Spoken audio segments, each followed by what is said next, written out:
Տեսեք, որ զգույշ լինեք ամեն տեսակ ագահությունից, որովհետև մարդու կյանքը իր կուտակած հարստության մեջ չէ։ Սիրելի հավատացյալ, մեր եկեղեցական օրացույցում արդեն սկսվել է Սուրբ Ծննդին նախապատրաստող հիսնակի պահքը։ Այն հրաշալի հնարավորություն է ինքնակնության, ներհայեցողության և հոգևոր պատրաստության համար, դիմավորելու Քրիստոսի Սուրբ Ծնունդը։ Կիրակնօրյա ավետարանական հատվածում մեր Տեր Հիսուս Քրիստոս ասում է. «Տեսեք, որ զգույշ լինեք ամեն տեսակ ագահությունից, որովհետև մարդու կյանքը իր կուտակած հարստության մեջ չէ»։ Այս խոսքերը բացատրելու համար մեր Տերը պատմում է անմիտ մեծահարուստի առակը։ Մի մեծահարուստի արտերը առատ բերք տվեցին, և նա խորեց իր մտքում և ասաց.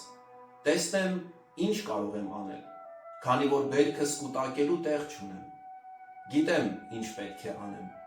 իմ շտեմարանները կքանդեմ և ավելի մեծերը կկառուցեմ, և այնտեղ կհավաքեմ իմ ցորենն ու բոլոր բարիքները, և ինքս ինձ կասեմ. ով մարդ, շատ տարիների համար հավաքված բարիքներ ունես, հանգիստ արա, կեր, խմիր և ուրախ եղիր։ Բայց Աստված նրան ասաց. անմիտ մարդ, հենց այս գիշեր հոգիդ քեզանից պահանջելու եմ, իսկ այն, ինչ պատրաստել ես, ո՞ւմ է լինելու։ Նույնպես նաև նա, ով իր անձի համար գանձ կհավաքի և Աստծով չի հարստանա»։ Մեծահարուստը մտածեց միայն իր մասին, չփորձեց գոնե մի մասը բաժանել կարիքավորներին, չհասկացավ, որ իր ունեցածը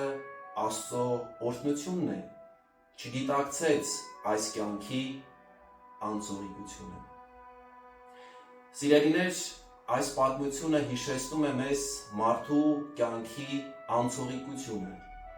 նյութականից ու հարստությունից կախված չլինելու կարևորությունը, Աստծուն երախտագիտությամբ մոտենալը ունեցած մեծ թե փոքր բարիքների համար և տրված հնարավորությունները ոչ միայն մեզ, այլ հատկապես